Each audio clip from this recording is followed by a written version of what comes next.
नमो भगवते वासुदेवाय नमो नमः। श्रीमद् भागवत महात्म्य पहला अध्याय। व्रजनाभ और परीक्षित का समागम। शांडिल्य मुनि के मुख से भगवान की लीला के रहस्य और व्रज भूमि के महत्व का वर्णन इस अध्याय में होगा। इसके बाद जो नैमिषारण्य क्षेत्र में सूत जी और शौनक जी इनके बीच में संवाद हो रहा है और श्रीमद् भागवत महापुराण सुनाई जा रही है, तो वहीं पर ऋषियों का अब एक और प्रश्न है।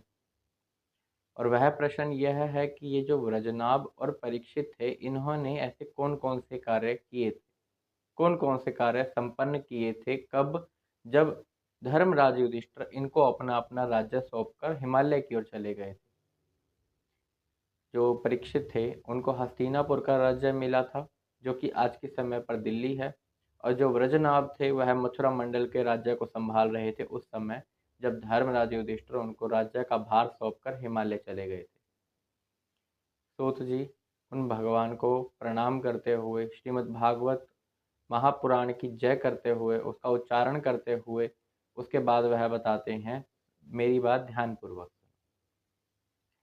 एक दिन जो राजा परीक्षित हैं, सम्राट परीक्षित, व्रजनाभ से मिलने के लिए मथुरा की ओर प्रवेश करते हैं। जब वह वहां जाते हैं और उनको पता लगता है कि राजा परीक्षित आने वाले हैं, तो वह उनकी बड़ी ही सुंदर अगवानी करते हैं। बहुत ही सुंदर अगवानी, इस प्रकार की रथ, घोड़े और महल की साज सजावट और बहुत से फूल बिछाकर और उसके ऊपर चलकर सम्राट परीक्षित उनके वहां आते हैं। फिर वह श्री कृष्ण की पत्नी रोहिणी आदि से मिलते हैं, वो भी उनका बहुत आदर सत्कार करती हैं। यथोचित स्थान प्राप्त करके फिर वह बैठ जाते हैं। अब उनके बीच में जो बात होती है वह सुनिए। राजा परीक्षित कहते हैं कि आपके पिता और पितामह का मुझ पर बहुत ही उपकार है, तो वह उपकार तो मैं कभी उतार ही नहीं सकता। उन्होंने मेरी बहुत ही रक्षा की है, हमारे कुल की बहुत ही रक्षा की है, तो तुम्हें कभी भी किसी प्रकार की कोई चिंता करने की आवश्यकता नहीं है। यदि कोई राज्य में समस्या हो, यदि किसी से कोई घबराहट या किसी से कोई भय हो, तो बस मुझे एक बार बता देना और उसके बाद निश्चिंत हो जाना। उसके बाद व्रजनाभ कहते हैं कि वैसे तो मुझे कोई चिंता नहीं है, क्योंकि आपके पिता ने भी मुझे धनुर्धारी बनाया है, धनुष विद्या सिखाई है, तो मैं भी किसी से पराजित होने वाला नहीं हूँ। परंतु मुझे फिर भी एक समस्या है, आप उसका निवारण कीजिए। अच्छा, क्या समस्या है? तो वह उनको समस्या बता रहे हैं। कहते हैं, यह मथुरा मंडल का राज्य तो मुझे मिल गया है, लेकिन चारों ओर देखो तो यहाँ पर वन और जंगल ही है। तो अब इस जंगल में जब प्रजा ही नहीं होगी, तो प्रजा के बिना राज्य कैसा और राजा कैसा? तो ये मेरी अपना संकट का विषय है, तो इसे आप सुलझाइए। राजा परीक्षित कुछ देर सोच विचार करने के बाद शांडिल्य मुनि जी को बुलाते हैं। ये वही हैं जो नंद आदि गोप जो थे उनके पुरोहित, ये वही हैं।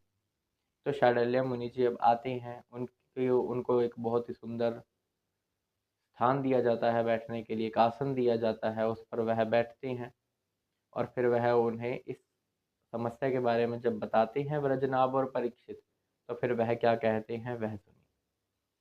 वह कहते हैं कि हाँ, यह जो व्रज है, यहाँ पर वन है, यहाँ पर जंगल है, लेकिन तुम जब मेरी बात सुन लोगे तब तुम्हारी यह शंका भी दूर हो जाएगी कि यहाँ पर वन है, जंगल है या क्या है।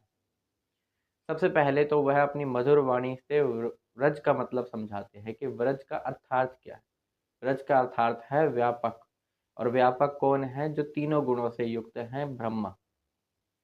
तो वह व्रज का बहुत ही सुंदर अर्थार्थ बताने के बाद कहते हैं, यह जो व्रज भूमि है, ये वही भूमि है जहाँ पर भगवान श्री कृष्ण के चरण पड़े हैं, जहाँ पर श्री कृष्ण भगवान खेले हैं, कूदे हैं और ग्वाल बालों के साथ गैया चराने के लिए गए हैं। यह तो वो सुंदर भूमि है। तो इसी को ही व्रज बोला हुआ है, जहाँ पर उन्होंने ना जाने कितनी ही सुंदर सुंदर लीलाएं की हैं, जिनको सुन सुनकर कभी भी मन तृप्त होता ही नहीं। यह समझ हम क्यों नहीं पाते कि वह वन है, जंगल है? तो इसमें लीला का रहस्य आ जाता है। तो वह दो प्रकार की लीला के बारे में बता रहे हैं शांडिल्य मुनि जी। कहते हैं, एक वास्तविक लीला होती है, एक व्यवहारिक लीला होती है। और व्यवहारिक लीला यह सभी को तो प्राप्त हो जाती है, लेकिन वास्तविक लीला के अधिकारी कुछ-कुछ ही होते हैं और वास्तविक लीला व्यवहारिक के बिना हो नहीं सकती और जब वास्तविक लीला होती है तब व्यवहारिक लीला नहीं होती। अब इसको अच्छे से समझते हैं कि क्या समझाया। वास्तविक लीला और व्यवहारिक लीला। शांडिल्य मुनि जी कहते हैं, अभी तुम्हारे पास जो लीला हो रही है यह है व्यवहारिक लीला, उसी वजह से तुम जान नहीं पा रहे हो। जब वास्तविक लीला होगी तब तुम सब कुछ जान जाओगे। यह जो वन है, यह जो जंगल है, यहाँ पर जो भक्त जन है, उनको देखकर उनकी लीला दिखती है। जो वास्तविक लीला को पहचानते हैं उनको आज भी, इस समय भी, जो वास्तविक लीला का दर्शन करते हैं वो जब भी इन धाम में जाते हैं, वृंदावन और मथुरा, बरसाना, गोकुल, नंदगांव इत्यादि, तो उनको आज भी अपने भक्तजन दिखते हैं। वह जो भगवान के थे भक्तजन वह भी दिखते हैं। कईयों को भगवान के भी दर्शन होते हैं और उनकी लीलाओं के भी कईयों को दर्शन होते हैं और कई बार भगवान खुद उन लोगों को लीला के पात्र बनाकर लीला कर लेते हैं, जिसमें आप भी हो सकता है कि कोई ना कोई एक लीला का पात्र बना हो उनकी। तो इसको वास्तविक लीला बोलते हैं। व्यवहारिक वो है कि जो हम देखते हैं, यहाँ पर वन ही तो है, यहाँ पर जंगल ही तो है, यह तो एक गांव की तरह है, यह कोई शहर थोड़ी है। इस प्रकार से कई लोग सोचते हैं, लेकिन वो अभी पात्र नहीं बन पाए हैं वास्तविक लीला के। और जब वास्तविक लीला उनके सामने होगी तब भगवान उनके सामने होंगे, उनके हृदय में होंगे, इस वायु के कण कण में उनको दिखने लगेंगे। वो वास्तविक लीला के सही अधिकारी होते हैं। इसके बाद वह बताते हैं कि जो भगवान के भक्त जन थे उस समय पर भी कौन थे जब भगवान ने अवतार लिया हुआ था, यानी भगवान के आसपास कौन कौन रहते थे। तो भगवान के आसपास रहते थे पहले तो वो जो उनके अंतरंग है, यानी जो उनसे कभी दूर होते ही नहीं, जैसे उनके पार्षद, तो वह हमेशा उनके साथ रहा करते थे।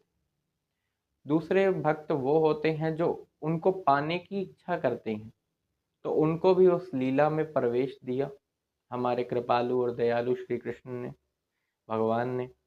और तीसरे वो होते हैं जो चाहते हैं कि हम भगवान के पास रहें, लेकिन वो होते हैं स्वर्ग के देवता, क्योंकि वो भी भगवान की चरण धूलि के लिए तरसते रहते हैं। इसलिए जो स्वर्ग के देवताओं ने अवतार लिया था जब भगवान की लीला हो रही थी, तो उस समय उनको द्वारका भेज दिया था भगवान ने। और द्वारका में जो उनके साथ रहते थे वह स्वर्ग के देवता थे और इन सबको अपने अपने स्थान पर वापस भी भेज दिया था भगवान ने, जब भगवान स्वयं यहाँ पर नहीं थे, यानी अपने चरणों को लेकर वह सशरीर ही अपने धाम को चले गए थे। और यह वो समय था जब यदुकुल का संहार हो गया था। यदुकुल का जब संहार हुआ तो जो स्वर्ग के देवता थे ये वही थे जो वहां जाकर मूसल को निमित्त बनाकर अपने अपने धाम को चले गए थे। तो इसी प्रकार से सब अपनी अपनी जगह पर चले गए और भगवान भी अपने धाम को चले गए थे जब यदुकुल का संहार हुआ। तो अब तुम्हें समझ आ गया होगा कि वास्तविक और व्यवहारिक लीला क्या है, व्रज का अर्थार्थ क्या है, व्रज की भूमिका क्या है और व्रज का यह जो महत्व है यह भी तुम्हें समझ आ गया होगा जो भगवान की लीला है। अब तुम इस चीज को और अच्छे से समझने के लिए एक काम करो, वो मैं तुम्हें बताता हूँ। वह काम आपको यह करना होगा कि आप उन उन स्थानों पर वह जगह बना दीजिए। वो मतलब जिस प्रकार से भगवान की लीला हुई जहाँ पर हुई, तो उसका स्थान का नाम वही दे दो और उसको अलग से बांट दो अलग अलग जगह में। अच्छा, तो कैसे? जैसे कि गोवर्धन उस समय सिर्फ पर्वत है, अब गोवर्धन स्थान है। वृंदावन, मथुरा, गोकुल, बरसाना, नंदगांव, खिटावटा गांव इत्यादि गांव इनके इर्द गिर्द बसे हुए हैं।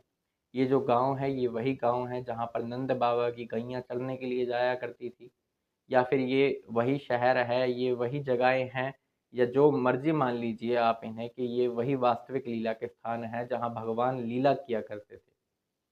तो अब तुम निश्चिंत रहो और जल्द ही तुम्हारी मुलाकात उद्धव जी से भी होगी। उसके बाद तुम भगवान की लीला के रहस्य को अच्छे से समझ जाओगे।